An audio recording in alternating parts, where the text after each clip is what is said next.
Hey everyone, just a quick announcement before the video begins. In a little under 24 hours, I'm going to announce probably the coolest event I will ever host, in collaboration with my friends ENG and Cobra. I don't want to reveal too much right now, but it's going to be absolutely crazy, so stay tuned. But for now, it's time for the finale of Ophie's tournament, Week 5.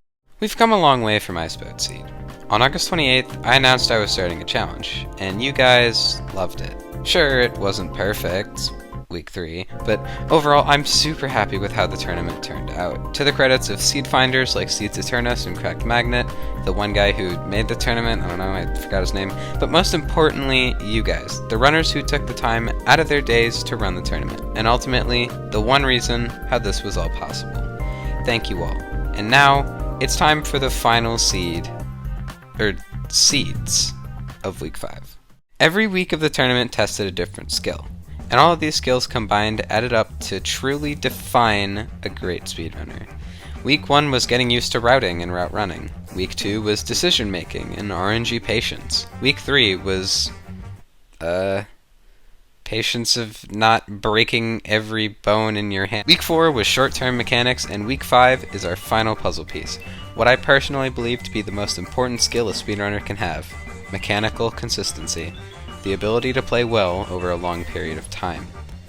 There is only so long I can make one seed before it isn't fun anymore, so for Week 5 I decided instead of running one seed, you guys will be running 3. Back to back, one after the other, loads will not be counted, and your final time is all 3 seeds put together. And to make sure RNG isn't a major factor, our twist will be when loading into any world, you will activate cheats and /give at S, Eye of Ender 12. Seed 1 is a very simple taiga village right off spawn. 2 beds in this house right here. I actually did not know these houses had beds in them until now. And 1 bed in the far house. The golem always spawns around this last house if you want a bucket, and there's also a ravine right here that leads directly to an exposed portal room. A few rooms away and a staircase down, there's a library where you can make a fishing rod for crypt bug. I haven't found a way to do crypt bug other than that on this seed. But don't worry, this is our only fishing rod crypt bug you'll have to deal with.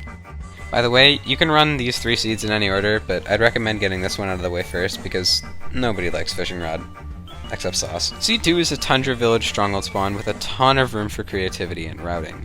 There are houses with snowballs in the chest for crypt bug, there is a huge ravine you have to get down, and there's 20 blocks or so you have to dig down to get into the portal room. The end terrain isn't very good though for Delt, and the dragon will probably be perched before you get to the island.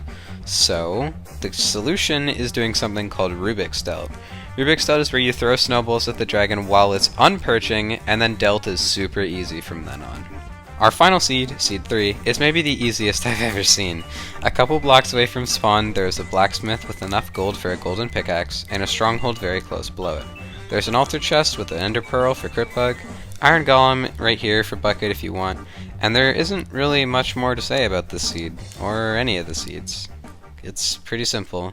To get a time, run all 3 seeds in a row, and your time will be from when you start Seed 1 to when you end Seed 3, loads removed.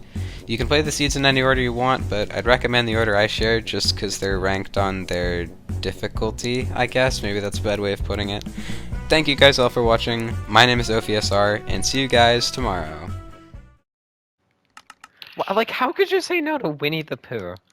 That's like LeBron James coming up to you and being like, "Yo, you want to take a picture?" Like, why would you say no to that? Like, I don't even watch baseball.